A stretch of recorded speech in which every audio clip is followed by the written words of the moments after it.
ರಾಜಧಾನಿ ಗೋಲ್ಡ್ ಈಗ ಗ್ರ್ಯಾಂಡ್ ರಾಜಧಾನಿ. ಹೊಸಂಗಡಿಯಲ್ಲಿ ನೂತನ ಮಳಿಗೆ ಉದ್ಘಾಟನೆ.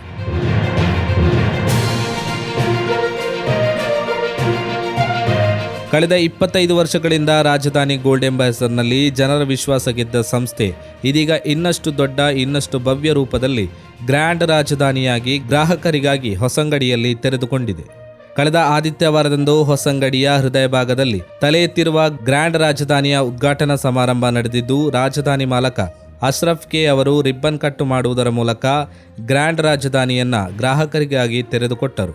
ಉದ್ಘಾಟನಾ ಸಮಾರಂಭದಲ್ಲಿ ಮಂಜೇಶ್ವರ ಶಾಸಕ ಎ.ಕೆ.ಎಂ. ಅಶ್ರಫ್, ಮಂಜೇಶ್ವರ ಬ್ಲಾಕ್ ಪಂಚಾಯತ್ ಅಧ್ಯಕ್ಷ ಸೈಫುಲ್ಲಾ ತಂಗಳ್ ಮತ್ತು ಹಲವು ಗಣ್ಯರು ಉಪಸ್ಥಿತರಿದ್ದರು.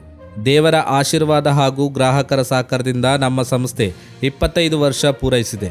ಅದಕ್ಕೆ ಸಂತೋಷವೂ ಇದೆ, ಹೆಮ್ಮೆಯೂ ಇದೆ ಎಂದು ರಾಜಧಾನಿ ಮಾಲಕ ಅಶ್ರಫ್ ಕೆ ಹೇಳಿದರು. 25 ವರ್ಷದಿಗೆ ಸಿಲ್ವರ್ ಜೂಬ್ಲಿ ಆಗಿ ಅದಮೇಲೆ ಒಂದು ದೊಡ್ಡ ಅಂಗಡಿ, ಪ್ರೀಮಿಯಂ ಅಂಗಡಿ ಹೊಸಗಡೆಯಲ್ಲಿ ಲಾಂಚ್ ಆಗಿತ್ತು. ಈಗ ಇನೋಗ್ರೇಷನ್ ಆಗಿ ಅದಮೇಲೆ ಎಲ್ಲ ಮೂವ್ಮೆಂಟ್ ಮಾಡಬೇಕು. ಈಗ 25 ವರ್ಷ ಆಗಿತ್ತು. ಇನ್ನೊಂದು 3 ವರ್ಷ ಇಲ್ಲಿ ಕೆಲವು ಬಿಸ್ನೆಸ್ ಮಾಡಲಿಕ್ಕೆ ದೇವರು ಕೊಡುವಂತ ಹ್ಯಾಪಿ ಆಗ್ತದೆ. ಇಲ್ಲಿಂದ ಬೇಜಾರಿಲ್ಲ. ಎಲ್ಲ ಹಾಕೊಂಡು ಒಂದು ಪ್ರೀಮಿಯಂ ಶಾಪ್ ಎಲ್ಲರೂ ವಿಸಿಟ್ ಮಾಡಬೇಕು. ದೊಡ್ಡ ದೊಡ್ಡ ಆಫೀಸ್ ಉಂಟು, ಎಲ್ಲರೂ ಬರಬೇಕು. ಎಲ್ಲರೊಂದು ಗ್ರಾಹಕರ ಸೌಕರ್ಯಕ್ಕೆ ಮತ್ತು ಬೇಡಿಕೆಗೆ ತಕ್ಕ ಹಾಗೆ ರಾಜಧಾನಿ ಗೋಲ್ಡ್ ಇದೀಗ ಗ್ರ್ಯಾಂಡ್ ರಾಜಧಾನಿಯಾಗಿ ಸೇವೆ ಸಲ್ಲಿಸಲಿದೆ. ಮುಂದೆಯೂ ಇದೇ ರೀತಿ ಸಹಕಾರವನ್ನು ಕೋರಿದರು. ವಿಶಾಲವಾದ ಶೋರೂಮ್ ಇದಾಗಿದ್ದು, ವಿಪುಲವಾದ ನವನವೀನ ವಿನ್ಯಾಸದ ಆಭರಣಗಳ ಸಂಗ್ರಹವೇ ಇಲ್ಲಿದೆ.